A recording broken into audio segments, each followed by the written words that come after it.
Bonjour, bonsoir à tous. Récemment, pour ceux qui s'intéressent aux actus ciné, vous avez sûrement vu passer l'info que David Ayer, ayant réalisé le film Suicide Squad en 2016, va pouvoir dans la finalité des choses sortir sa Director's Cut. Ce film, je pense qu'une très grosse partie d'entre vous le connaissez, il est très connu, et pour les plus assidus de la chaîne, vous savez que j'en ai déjà parlé dans cette vidéo. Mais l'ayant vu personnellement plusieurs fois, et avec l'annonce de Ayer, je me suis demandé comment ce film qui avait tout pour plaire à la base est devenu un film pas terrible qui a fortement déçu son public. C'est une bonne question en vrai je pense. Eh bien c'est ce dont nous allons parler dans cette vidéo. Mais avant d'entrer dans le vif du sujet, comme pour la vidéo sur le film The New Mutants, faisons un petit point rapide sur qu'est-ce que la Suicide Squad à la base.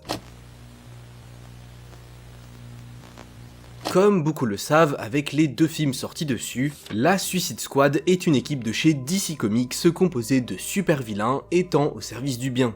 La première fois qu'on en entend parler, c'est en 1959 dans le 25e numéro de The Brave and the Bold, où on nous présente une équipe nommée la Task Force X, alias la Suicide Squad, une division de l'armée américaine prenant action durant la Seconde Guerre mondiale. Mais à cette époque, c'est encore loin d'être une équipe semblable à celle qu'on connaît, avec des personnages très farfelus, etc.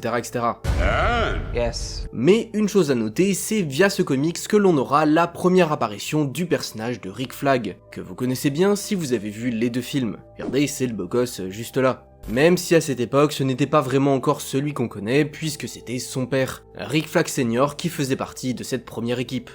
Pour avoir une équipe ressemblant à celle qu'on connaît, il faudra attendre l'année 1987 avec le premier numéro de la série Suicide Squad justement, où la terrible Amanda Waller va réunir les pires raclures de la prison Belle Rêve, une prison où des personnes aux capacités surhumaines sont emprisonnées, sous le commandement du colonel Rick Flag Jr.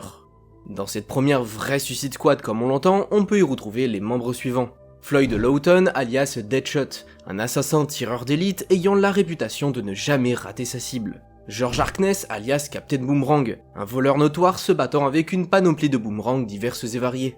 Benjamin Turner alias Bronze Tiger, un vilain maîtrisant une chier d'arts martiaux et possédant des réflexes hors du commun. Bête sans souci alias Plastique, une femme ayant le pouvoir de générer des explosions à partir de son corps. Léa Wasserman alias Mindboggler, une femme au look de métalleuse ayant le pouvoir de créer des illusions dans l'esprit des gens.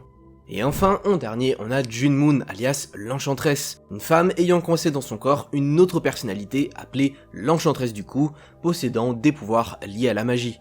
Voilà pour ce qui est des membres de l'équipe originelle de la Suicide Squad. Comme vous pouvez vous en douter, au fil des décennies, il y a eu bon nombre de personnages qui sont passés par cette équipe, comme Harley Quinn ou King Shark par exemple. Mais je ne vais pas plus en citer car on en aurait pour trop longtemps et ça serait pas spécialement intéressant. Mais voilà grosso modo ce qu'est la Suicide Squad à la base avant d'être des films. Tout commence en 2009. À cette époque, le DCU que l'on connaît n'existe pas encore. Mais il sera tout de même annoncé qu'un film sur l'équipe de la Suicide Squad commence à être envisagé par la Warner. Cependant, il faudra attendre l'année 2014 pour avoir des nouvelles du film, avec l'annonce que le réalisateur David Ayer, connu notamment pour avoir réalisé le film Fury, sera aux commandes de ce film Suicide Squad.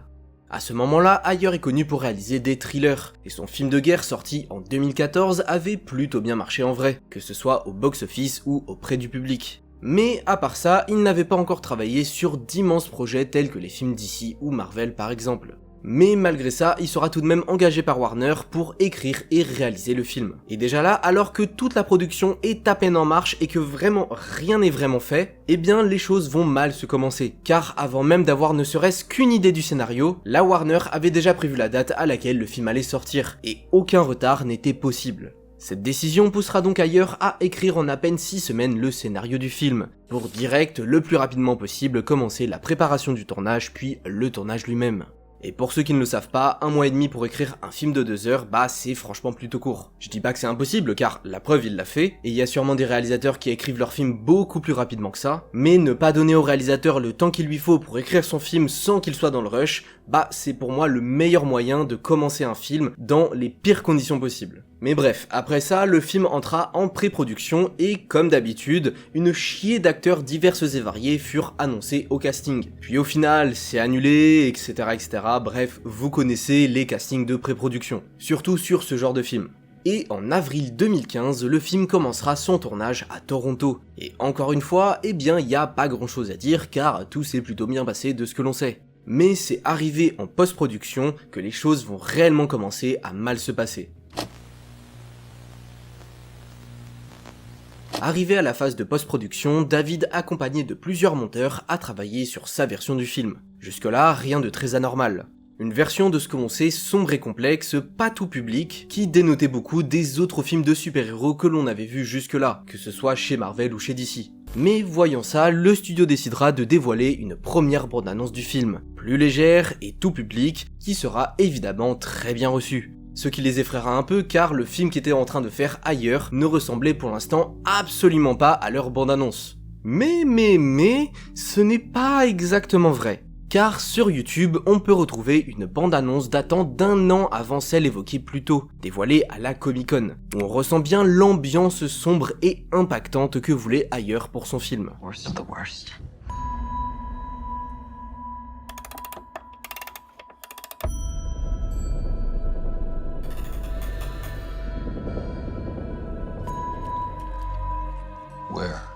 Let's just say I put him in a hole to away the hole. Mais alors, après cette bande-annonce là sombre, etc., pourquoi avoir dévoilé une deuxième bande-annonce qui n'a rien à voir? Vous me demanderez.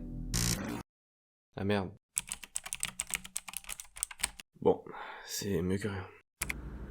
Eh bien, la première raison est qu'en 2016 est sorti le film Deadpool, un film avec beaucoup d'humour, et comme vous devriez savoir, il a eu un très grand succès. La seconde raison est que, comme le dit si bien Ayer lui-même, They never tested Batman vs Superman. et au vu des très nombreuses mauvaises critiques qu'il avait reçues à sa sortie, ils ont voulu éviter de faire un nouveau film trop sombre et moins tout public. Donc déjà, ces deux points pourraient bien expliquer le pourquoi du comment. Et une autre chose qui pourrait bien expliquer ce virage du studio se base sur une théorie assez populaire que, j'avoue, j'aime beaucoup, disant que la Warner, ayant vu le succès que fut le film Les Gardiens de la Galaxie 1 en 2014, et voyant la ressemblance frappante qu'il y a entre les deux équipes, ont voulu se rapprocher le plus possible du film Marvel. Tout ça réuni, même si la théorie est fausse, a fait que du coup, suite à la deuxième bande-annonce, le studio décidera, en parallèle du montage qu'était en train de faire Ayer, de demander à la boîte Trailer Park, qui avait fait le fameux trailer, de monter une autre version du film plus comme il le voulait.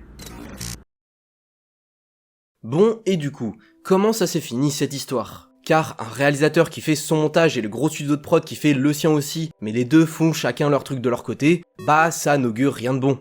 Eh bien, après que les deux versions aient été testées, le studio décida de programmer des reshoots dans l'optique d'obtenir dans la finalité une version à mi-chemin entre les deux qu'ils avaient. C'était, et ce n'est que mon avis, le pire move à faire. Franchement, retourner de nouvelles scènes pour coller des bouts de chacune des versions ensemble, qui sont très différentes l'une de l'autre je le rappelle, tout ça car le studio est trop têtu pour laisser le réalisateur faire son boulot jusqu'au bout, bah franchement c'est un peu à chier quoi, c'est franchement pas ouf. Mais ce n'est que mon avis, hein, chacun a le droit d'avoir le sien. Du coup, des reshoots furent programmés et tournés, ce qui coûtera quand même 22 millions de dollars supplémentaires au studio, et c'est franchement pas rien. Et le 24 juin 2016, Ayer annoncera que le film était enfin fini. Suicide Squad est terminé, le mixage final et l'étalonnage sont finis. Maintenant c'est parti pour le labo et ensuite le monde. Il n'y a rien de comparable, c'est une bête. Ah là là, si seulement c'était vrai mon petit David. Bon, du coup, qu'est-ce que donne ce film au final? Eh bien, du fait du souhait du studio de faire une version hybride entre celle de Ayer et la leur, on obtient à la fin un film qui se tient, certes, et qui avait beaucoup de potentiel, mais qui malheureusement manque de certaines choses au niveau de son scénario, qui rendent le tout embêtant à regarder et cela plus le film avance. Le début du film est honnêtement plutôt cool, avec la présentation des persos par le personnage de Amanda Waller. Même si là déjà, ce passage est pour moi mal monté, car au lieu de nous faire une grosse présentation sans non plus trop décrire tous les persos dans la prison, comme ce qu'il y a pour Deadshot et Harley au tout début, la Warner a préféré faire ce que je viens de dire pour les deux loustiques, puis passer à la séquence où Amanda, pendant qu'elle mange, présente tous les détenus à un mec de l'armée. Je pense que ça aurait été mieux de se concentrer sur un des deux moments, et peut-être plus sur celui dans la prison, car malgré le fait que la séquence d'introduction par Amanda des personnages est franchement classe, on ne va pas se mentir, Ça fait un peu, regarde voilà qui est ce gars, et regarde lui c'est lui, et regarde lui il sait faire ça, et lui il a tel pouvoir, etc. etc. Ça fait un peu je te balance toutes les infos nécessaires à ta compréhension à la gueule, comme ça, nous on est tranquille et on peut avancer dans notre film de merde. Ensuite, plus on avance vers le milieu puis à la fin du film, et plus ça commence à se gâter. Déjà, je trouve que la façon dont l'Enchantresse s'évade et le moment où ça se passe dans le film est maltraité, car la façon dont ça se passe, tu as l'impression que c'est super facile et qu'elle aurait pu faire ça depuis des lustres. Genre, elle prend possession du corps de June tranquillement, elle empêche Rick de faire quelque chose, et cela très facilement d'ailleurs, puis elle va chez Amanda et récupère son frère. Dit comme ça peut paraître beaucoup et ça peut faire penser à un moment qui est assez long quand même, mais la façon dont ça nous est montré dans le film, t'as l'impression que c'est super facile et qu'elle fait ça super facilement quoi. Et du coup ça te fait te demander mais pourquoi elle n'a pas fait ça avant? C'est trop bizarre. Ce point rejoint d'ailleurs deux autres liés au personnage d'Amanda et de Rick Flag. Pourquoi Rick, alors que l'Enchantresse se barre tranquillement, ne fait pas part de ça et de ses inquiétudes concernant le fait qu'elle puisse prendre le corps de June Moon à volonté à Amanda? Alors oui, on peut se dire qu'il a peur des répercussions que ça peut avoir sur sa bien-aimée, comme il l'a vu dans la vision que l'Enchantresse lui a fait part, et qu'il n'aime aussi pas spécialement Waller, mais quand même quoi.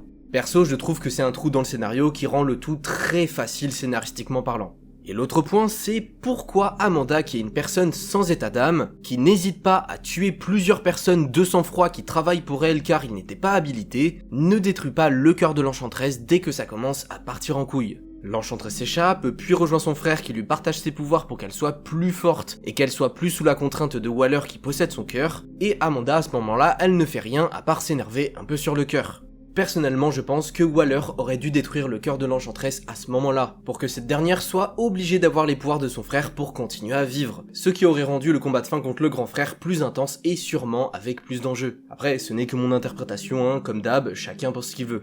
En fait, le souci, c'est qu'en sachant les problèmes de post-production qu'il y a eu, ça se voit un peu qu'il y a deux versions différentes qui ont été collées ensemble avec des reshoots, car ça a impacté le scénario d'une puissance franchement considérable. D'où viennent ces tirs sur l'hélicoptère à la fin du film? Pourquoi, après qu'ils se soient crashés, ils sont tranquilles dans la rue comme s'il n'y avait pas des gens armés qui leur ont tiré dessus il y a 2 minutes? Pourquoi la nanobombe qu'a Harley dans son cou est désarmée à un moment du film, puis plus tard Waller et Rick la menacent, elle ainsi que les autres, de les faire exploser, nous faisant comprendre que sa bombe refonctionne comme par magie. Pourquoi le personnage de Katana arrive de nulle part et se rattache au groupe sans qu'on nous donne une bonne séquence comme pour les autres où on nous raconte ses origines, tout ça, pour qu'on puisse s'attacher ou détester le personnage. Sachant qu'en plus, elle n'a pas spécialement d'utilité dans le film. Pourquoi ce mec donne un téléphone à Harley sans que personne autour ne dise rien, alors qu'il y a 20 000 personnes et que tout le monde les voit, et qu'en plus, les deux loustiques, ils ne sont pas très discrets. Enfin bref, Suicide Squad, comme vous l'avez compris, c'est un film qui se regarde, certes, et devant lequel on peut passer relativement un bon moment, mais qui souffre beaucoup trop des problèmes qu'il a eu pendant son développement, et des trop nombreuses visions qui s'enchevêtrent sans qu'aucune prenne assez le dessus sur les autres pour nous donner un bon film. Alors, quand j'avais réfléchi à cette vidéo à la base, je n'avais pas spécialement prévu cette partie. À vrai dire, je n'y avais même pas pensé. Mais après mes réflexions, je me suis dit que ça pourrait être plutôt sympa, pour vous comme pour moi d'ailleurs, de voir ensemble qu'est-ce qu'on pourrait avoir de nouveau ou de différent, ou les deux d'ailleurs, dans la Ayers Cut, puisqu'elle devrait sortir incessamment sous peu. Déjà, comme évoqué plus tôt, le film devrait être plus sombre et plus sérieux, c'est-à-dire avec certainement moins d'humour et de gags. Après, de ce que l'on sait, il y en aura quand même un peu, car après tout, il y a de quoi faire avec Harley Quinn et le Joker et Will Smith en Deadshot. Mais il devrait être beaucoup moins présent et sûrement mieux intégré au scénario. Ensuite, et cela me paraît personnellement évident et obligé, on aura plus de détails sur les origines de l'Enchantresse et de son frère, mais peut-être aussi sur celle de Katana ainsi que de Slipknot. Vous savez, le gars avec ses cordes qui meurt comme une merde. Les deux derniers, c'est possible qu'on n'ait pas grand chose de plus que ce qu'on a déjà. Ou en tout cas, peut-être qu'on verra comment a été capturé le gars et que Katana aura un rôle plus important dans le scénario. Car dans tous les cas, ils ne peuvent que la rendre plus intéressante et plus importante au scénario, car dans la version de 2016, elle est inexistante en matière d'utilité. Ensuite, d'après les infos qu'on a, dans la version de base de Ailleurs, le Joker passait à un moment un deal avec l'Enchantresse pour récupérer Harley et devenir le maître de Gotham, en échange de quoi il l'aiderait à combattre la Suicide Squad. Donc on peut espérer le voir plus à l'écran, et d'autant plus à la fin après que son hélicoptère se soit crashé. Et d'ailleurs, lié un peu à ça, on aura peut-être, et ça je l'espère car c'est beaucoup plus stylé je trouve, des visuels différents sur l'Enchantresse ainsi que ses pouvoirs. Et dans le même registre, dans cette Ayer's Cut, on aura sûrement un meilleur aperçu de la relation abusive que le Joker a avec Harley, qui dans la version sortie au cinéma a complètement été changé pour les montrer amoureux l'un de l'autre sans toxicité ni rien. Et pour finir, 2 points rapides. On aura sûrement une sorte de romance entre Deadshot et Harley, comme le montre la photo que vous voyez actuellement, qui est, je le précise, une photo officielle qui a été tournée par Ayer pour sa version. Et en deuxième, El Diablo ne devrait pas mourir à la fin du film. Voilà, c'est bon à prendre, on crache pas dessus car le perso est cool et je trouve qu'il ne méritait pas sa mort un peu nulle à la fin. Bon et bien voilà, j'espère que cette vidéo vous a plu. Comme vous avez pu le voir, la partie production a été plus courte que d'habitude, car il y avait tout simplement moins de choses à dire en fait. À partir du moment où tu dis que c'est le studio en post-production qui a tout gâché, bah en vrai il y a plus grand chose à dire. Mais j'espère tout de même que vous avez apprécié cette vidéo et que vous l'avez trouvée intéressante. Si c'est le cas, vous pouvez me laisser un petit pouce bleu pour le référencement et aussi vous abonner à la chaîne, car il y a du très lourd qui arrive dans les prochains mois. N'hésitez pas aussi, si vous en avez envie, à me laisser un petit commentaire, me dire ce que vous avez pensé de la vidéo, me dire si vous avez aimé le film ou pas, qu'est-ce que vous attendez dans la Ayer's Cut, est-ce que vous avez envie de la voir d'ailleurs, ça se trouve il y a des gens qui veulent pas du tout la voir, moi personnellement je suis assez curieux de voir ce que ça peut donner, sachant qu'on a attendu longtemps comme la Director's Cut de Zack Snyder, donc bref, dites-moi ce que vous voulez en commentaire, je lis tout et je répondrai sûrement à tout. Et sur ce, eh bien moi je vous dis à la prochaine, salut.